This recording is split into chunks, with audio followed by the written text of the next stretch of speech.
More than a fifth of the world's migrating species are at risk of going extinct. That's according to the United Nations' first ever report on migrating animals. The report says this is a result of climate change and human encroachment. This really shows the importance of taking action for these species. The 1979 UN Convention covers 1,189 migratory species. 44% have seen numbers decline, according to the report. Amy Franco is the executive secretary of the UN Convention on the Conservation of Migratory Species of Wild Animals. The two largest threats are indeed overexploitation as well as habitat destruction and fragmentation.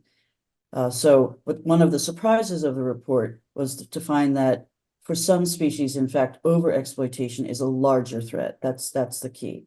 And because in the past, it was understood that habitat loss was really the major driver of concern. So it's both. And there are other threats, of course, like pollution and climate change that are also at play.